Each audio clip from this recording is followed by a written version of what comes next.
5 मुख्यमंत्री के दावेदार कांग्रेस पार्टी, ज्यादातर भ्रष्टाचार के अंदर लिप्त में जोशी पकड़ा गया। अगला नंबर किसका है, ये चर्चा चल रही है कि कोई ज्यादा बोला तो पकड़ लेंगे, चुपचाप रहो, खाली बयान भी और भीड़ करोगे भी कहां से करो। अपनी रैली ली, आक्रोश के लिए 1 लाख जवान आए, सारी कांग्रेस एक हवाई जहाज के अंदर बैठ के और अपना आप ही गठबंधन हो गया उनका। मेरे खौफ से और जवानों के खौफ से, आरएलपी के खौफ से कांग्रेस में एकता हो गई और एक हवाई जहाज में बाढ़ में गए सारे। लेकिन भीड़ कितनी थी, 2,500, 2,500। तो 2,500 से बदलाव नहीं होगा राजस्थान, भूल जाओ। ये जो एक मिनट यहाँ नौजवान तकलीफ पा रहा है, ईश्वर भी देख रहा है कि इस गर्मी के अंदर कौन संघर्ष कर सकता है। हाँ, 1 दिन आए, 2 दिन आए, बयान दिए, चलते बने।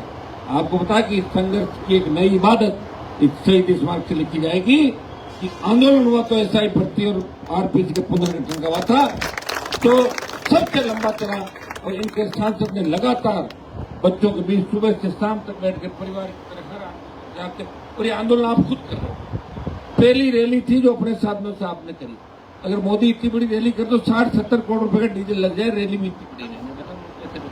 अपने घर से लेके आए बच्चे सारे, कोई गाड़ी लेके आ रहा है, कोई 5 लोग मिलकर बोलेरो लेके आ रहा है, कोई कैंपर लेके आ रहा है, कोई ट्रेन के अंदर आ रहा है, भूखा प्यासा किस तरह बैठा हुआ, कितना बड़ा भरोसा मेरे ऊपर किया। कई लोग ये भी कह रहे हैं उस दिन पूछ कर देते, पूछ तो कर देते, लेकिन नुकसान ज्यादा हो जाता, फिर मुझे खलनायक बना देते लोग। इसलिए मुझे तुम्हारा ध्यान भी रखना। मुझे पता है कि और जहाँ आवश्यकता पड़ेगी वहाँ काम बन जाएगा, आप चिंता नहीं करें। रैली करके आपने कांग्रेस और बीजेपी दोनों को इस देश के अंदर बता दिया कि दोनों पार्टी आपस में मिली हुई है, कि जवान की चिंता किसी को नहीं। मैं धन्यवाद दूंगा हमारे जवान को, जो आर्मी के जवान हैं, ये आए और इन्होंने अंदर की फौज की पीड़ा सबको बताई। वैसे फौज हमारे लिए सर माथे पे और सेना हमारे लिए लड़ती है। सेना को हम डिमोरलाइज नहीं करेंगे, लेकिन सेना के अंदर ऐसी बात होती है, ऐसी कोई भी मामला होता है, हमारे सैनिक परेशान होते हैं, तो निश्चित रूप से उनकी पीड़ाओं को भी दूर करने का काम हम लोगों का, हमारा काम है। मैं तो हमेशा ये भी बात करता हूँ कि पैरा मिलिट्री फोर्स के जवानों को भी शहीद का दर्जा मिलिट्री की तरह मिलना चाहिए। पुलिस के जवान भी जब शहीद होते हैं उनको भी दर्जा मिलना चाहिए। ये समान मुझे भी, चाहे आंतरिक झगड़ा हो चाहे बाहरी झगड़ा हो, झगड़ा तो झगड़ा है। आज तक जो ये लड़ते हैं, बदमाश तो ये लड़ते हैं, हार्डकोर अपराधी से लड़ते हैं, तो ये तो मैं हमेशा मामले उठाता ही हूँ। आप देखते हो, शहीद के दर्जे भी दिलाता हूँ, प्रयास करता हूँ। आगे भी मिलकर हम लड़ेंगे। आने वाला समय आपका है।